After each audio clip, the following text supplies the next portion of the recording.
एक करोड़पति अंधेरे कमरे में एक तिजोरी की चाबी ढूंढ रहा था। उसके आसपास हीरे जवाहरात थे पर वह चाबी नहीं ढूंढ पा रहा था। एक गरीब आदमी वहां आया और उसने 1 रुपए की माचिस जलाई। रोशनी हुई और चाबी मिल गई। साथ संगत जी कहने का भाव है कि दुनिया की सारी दौलत मिलकर भी रूह का अंधेरा दूर नहीं कर सकती। वह अंधेरा तो हमारे सतगुरु के ज्ञान की एक छोटी सी चिंगारी से दूर होती है। साथ संगत जी बर्फ का एक टुकड़ा बहुत घमंडी था। उसे अपनी सफेदी और आकार पर बड़ा नाज था। जैसे ही सूरज निकला वह बर्फ पिघलने लगा। वह चिल्लाया, मेरा अस्तित्व खत्म हो रहा है। पर जैसे ही वह पूरा पिघला वह पानी बन गया और जाकर नदी में मिल गया। अब वह बर्फ नहीं बल्कि विशाल धारा था। साथ संगत जी ज्ञान की गर्मी हमारे अहंकार की बर्फ को पिघला देती है। हमें लगता है कि हम मिट रहे हैं पर सच तो यह है कि हम सीमित से असीम हो रहे होते हैं। साथ संगत जी एक अगरबत्ती जल रही थी। उसकी खुशबू पूरे कमरे में फैल गई। एक मूर्ख व्यक्ति उस खुशबू को पकड़ने की कोशिश कर रहा था पर उसके हाथ कुछ नहीं आ रहा था। सयाने व्यक्ति ने कहा, खुशबू को मत पकड़ो, जहाँ अगरबत्ती जल रही है उस स्रोत को देखो।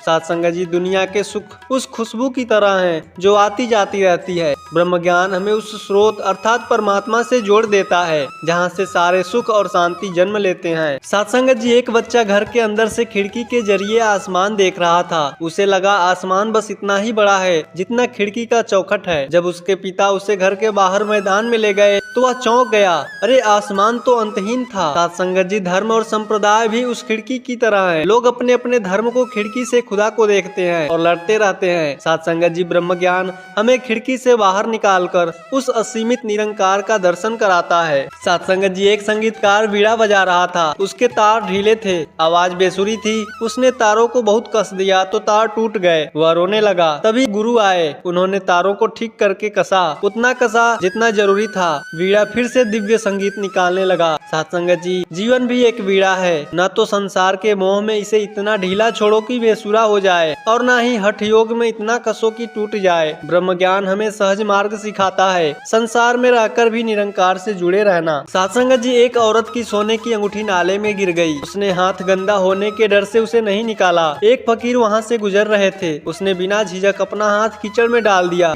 और अंगूठी निकाल ली। औरत ने कहा, आपका हाथ गंदा हो गया। फकीर बोले, हाथ तो पानी से धुल जाएगा पर यह कीमती सोना खो जाता तो दोबारा नहीं मिलता। साथ संगत जी कहने का भाव है कि यह मानव जन्म उस सोने की अंगूठी जैसा है। अगर हम दुनिया की कीचड़ के डर से अपनी रूह को बचाने का प्रयास ही नहीं करते, सतगुरु हमें कीचड़ से निकालकर इस परमात्मा निरंकार से मिला देते हैं। साथ संगत जी एक फकीर कड़ाके की ठंड में पुरानी फटी हुई कंबल ओढ़े बैठा था। एक राजा ने उसे देखा और कहा, फकीर जी आपको ठंड नहीं लगती, चलिए हमारे महल में। फकीर ने कहा, राजन मैंने कंबल के छेदों से आसमान के तारे देखना सीख लिया है। अब मुझे ठंड नहीं खुदा की कारीगरी दिखती है। साथ संगत जी कहने का भाव है कि ब्रह्मज्ञानी अभाव में भी प्रभाव देखता है। उसे गरीबी या दुख परेशान नहीं करते क्योंकि उसकी नजर संसार की फटी हुई कंबल पर नहीं बल्कि उसके पीछे छिपे निरंकार पर होती है। साथ संगत जी 2 घड़े नदी के किनारे पड़े थे। एक घड़ा अहंकार से भरा हुआ था कि मैं मिट्टी का बना हूँ और मजबूत हूँ, वह अकड़ कर खड़ा था। दूसरा घड़ा विनम्र था, उसने खुद को झुका दिया और नदी के पानी में डूब गया। साथ संगत जी जो घड़ा झुका वह अमृत से भर गया और जो अकड़ा रहा वह खाली रह गया। कहने का भाव है कि ज्ञान पाने के लिए झुकना पड़ता है। सतगुरु के चरणों में जो अपनी मैं को खाली कर देता है, सतगुरु से ब्रह्म ज्ञान के अमृत से भर देते हैं। साथ संगत जी एक व्यक्ति मंदिर की सीढ़ियाँ चढ़ रहा था। उसने देखा कि जिस पत्थर पर लोग पैर रखकर ऊपर जा रहे हैं वह भी पत्थर है और जिसकी पूजा कर रहे हैं वह भी पत्थर है। उसके मन में एक सवाल उठा, क्या भगवान सिर्फ पत्थर में है? वह मस्जिद गया। वहाँ उसने चारों ओर देखा और वहाँ सन्नाटा और खालीपन था। वह उलझ गया। तभी उसे एक संत मिले। संत ने कहा, बेटा मंदिर का पत्थर और मस्जिद का खालीपन दोनों संकेत है। पत्थर सिखाता है कि खुदा अटल है और खाली जगह सिखाती है कि वह निराकार है। पर उसे देखने के लिए तुझे आँखों की नहीं बल्कि ब्रह्म ज्ञान की जरूरत पड़ती है। साथ संगत जी एक आदमी घंटों से पानी रट रहा था पर उसकी प्यास नहीं बुझ रही थी। वह प्यास से तड़प रहा था। एक राहगीर ने उसे पानी का गिलास दिया। उसने पानी को पिया और तृप्त हो गया। राहगीर बोला, नाम जपने से प्यास नहीं बुझती, नाम को पीने से बुझती है। साथ संगत जी कहने का भाव है कि हम भगवान के हजारों नाम रटते हैं, पर जब तक उस नाम अर्थात निरंकार की पहचान नहीं होती है तब तक मन की प्यास नहीं बुझती। ब्रह्म ज्ञान हमें नाम का रट्टा नहीं बल्कि नाम का दर्शन कराता है। एक व्यक्ति मंदिर की सीढ़ियां चढ़ रहा था। उसने देखा कि जिस पत्थर पर लोग पैर रखकर ऊपर जा रहे हैं वह भी पत्थर है और जिसकी पूजा कर रहे हैं वह भी पत्थर है। उसके मन में एक सवाल उठा, क्या भगवान सिर्फ पत्थर में है?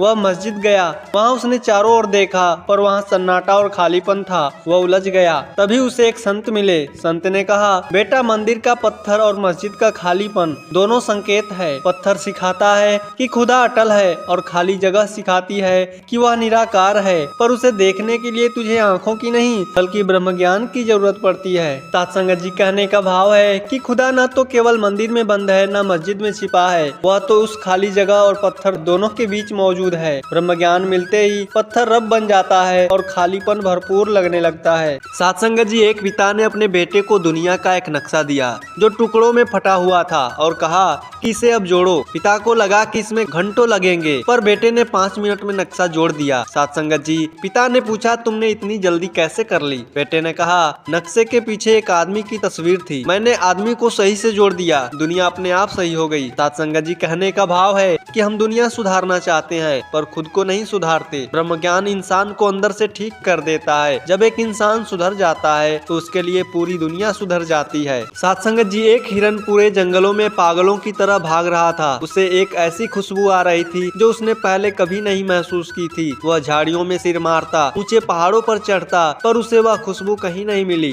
अंत में वह लहूलुहान होकर गिर पड़ा। तभी उसकी नाक अपनी नाभि के पास पहुंची। खुशबू वहीं से आ रही थी। सत्संग जी कहने का भाव है कि हम परमात्मा को काबा, काशी और पहाड़ों पर ढूंढते हैं जबकि वह हमारे हृदय में और अंग संग में है। सद्गुरु बस हमारा ध्यान बाहर से हटाकर भीतर इस निरंकार की ओर मोड़ देते हैं। सत्संग जी, रात के समय एक दिया बहुत गर्व से जल रहा था। उसे लग रहा था कि उसने अंधेरे को हरा दिया है। तभी सुबह हुई और सूरज निकला। सूरज की रोशनी में दिए की लौ गायब हो गई। दिया दुखी हुआ।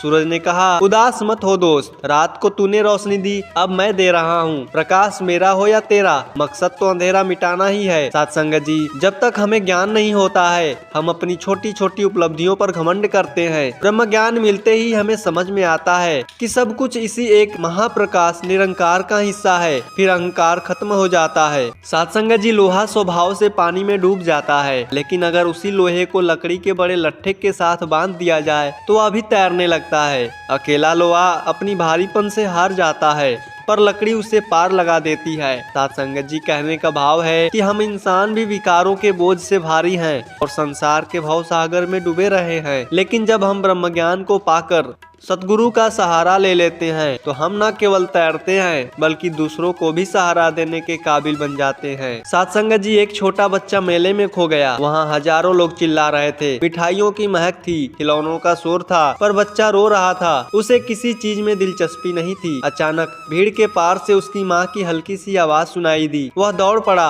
और अपनी माँ की गोद में जा छिपा। सत्संग जी, वह अब शोर उसे परेशान नहीं कर रहा था। कहने का भाव है कि यह दुनिया एक मेले की तरह है जहाँ माया का बहुत शोर है। ब्रह्म ज्ञान वह माँ की आवाज है जिसे सुनते ही रूह को अपना असली घर मिल जाता है। फिर दुनिया के शोर शराबे में भी भक्त शांत और सुरक्षित रहता है। सत्संग जी, एक कुत्ता एक ऐसे कमरे में घुस गया जहाँ चारों तरफ आईना लगे थे। उसने जैसे ही भौंकना शुरू किया उसे हजारों कुत्ते भौंकते हुए दिखाई दिए। वह पूरी रात उनसे लड़ता रहा, घायल हो गया और निढाल होकर गिर पड़ा। उसे लगा कि पूरी दुनिया उसकी दुश्मन है। सुबह एक संत वहाँ आए। उन्होंने कुत्ते को प्यार से सहलाया। आईनों में हजार हाथ कुत्ते को सहलाते हुए दिखने लगे। सत्संग जी, दुनिया वैसी ही है जैसे हम खुद हैं। अगर हमारे मन में नफरत है तो सब दुश्मन दिखेंगे। ब्रह्म ज्ञान हमारे अंदर प्यार भर देता है, फिर हमें हर चेहरे में अपना ही खुदा और अपना ही रूप नजर आने लगता है। सत्संग जी, एक आदमी ने सोने के रंग का एक पत्थर पाया। उसने उसे तिजोरी में रख दिया और दिन रात उसकी रखवाली करने लगा। उसे डर था कि कोई उसे चुरा न ले। इस चक्कर में उसने अपनी नींद खो दी, चैन खो दिया। एक दिन एक जौहरी आया और उसने बताया कि यह सोना नहीं, यह तो सिर्फ एक पीतल है। सत्संग जी, उस आदमी ने तुरंत वह पत्थर फेंक दिया और उस रात वह चैन से सोया। साथ संगत जी कहने का भाव है कि हम जिसे सुख समझकर पकड़े हुए हैं, माया, पद और प्रतिष्ठा को, वह दरअसल पीतल की तरह है। ब्रह्म ज्ञान हमें परम सत्य सोने की पहचान कराता है। जैसे ही हमें समझ में आता है कि दुनिया की चीजें नश्वर हैं, मन की चिंताएं और बोझ उतर जाता है। शहर के बीचों बीच एक गंदा नाला बहता था। लोग उसे देखकर नाक सिकोड़ते, पत्थर मारते और उससे दूर भागते थे। नाला बहुत दुखी था, वह अपनी ही बदबू से तंग आ चुका था। वह रोते हुए गंगा के पास पहुंचा और बोला, माँ, क्या मुझ जैसे पापी को कोई जगह है? गंगा ने अपनी बाहें फैला दी। जैसे ही वह नाला गंगा में मिला, उसका कालापन गायब हो गया और वह गंगा जल बन गया। अब लोग उसी पानी को सिर पर चढ़ाने लगे। साथ संगत जी कहने का भाव है कि इंसान के कर्म चाहे कितने भी बुरे क्यों ना रहे हों, जब वह सद्गुरु के चरणों में आकर ब्रह्म ज्ञान रूपी गंगा में मिल जाता है तो उसका पिछला सब धुल जाता है, वह पावन हो जाता है और दुनिया उसे सम्मान की नजर से देखने लगती है। साथ संगत जी, ईश्वर एक है, निराकार है और यह सब में एक समान है। जब हम यह सत्य जीने लगते हैं तो हमारे भीतर अपने आप ही सेवा भाव उठता है। सेवा हमें जोड़ती है, अहंकार को मिटाती है और प्रेम को बढ़ाती है। सेवा हमें सिखाती है कि जीवन केवल जीने के लिए नहीं, बल्कि किसी के जीवन को बेहतर बनाने के लिए है। जहाँ हर दिल में प्रेम हो और हर हाथ सेवा में लगा हो तो ऐसा जीवन सुंदर बन जाता है। साथ संगत जी, मनुष्य कई जन्मों की यात्रा में धन, मान, प्रतिष्ठा सब देख लेता है, पर अंत में वही व्यक्ति संतुष्ट होता है जिसने किसी के चेहरे पर मुस्कान लाई हो। क्योंकि जब जीवन का अंत आता है तब न धन साथ जाता है, न पद साथ जाती है, केवल हमारी सेवा की सुगंध साथ जाती है। संगत जी, एक गांव में हर रात कोई व्यक्ति चुपचाप गरीबों के घर के बाहर भोजन रखकर चला जाता था। किसी को नहीं पता था कि वह कौन है। एक दिन किसी ने देखा वह व्यक्ति स्वयं बहुत साधारण जीवन जीता है, उसके पास अधिक धन भी नहीं है। तो उससे पूछा गया, आप ऐसा क्यों करते हैं? तो उसने कहा, क्योंकि जब मैं किसी भूखे को खाना देता हूँ तो मुझे लगता है कि मैं भगवान के दर पर भोग रख के आया हूँ। निरंकारी सेवा का सबसे सुंदर पक्ष यह है कि यह दिखावे से दूर रहती है। कोई फोटो खिंचवाने की लालसा नहीं होती, कोई नाम छपवाने की चाह नहीं होती, कोई अपना नाम ऊंचा करना नहीं चाहता। क्योंकि जब सेवा दिखावे के लिए की जाए तो उसका पवित्र भाव नष्ट हो जाता है।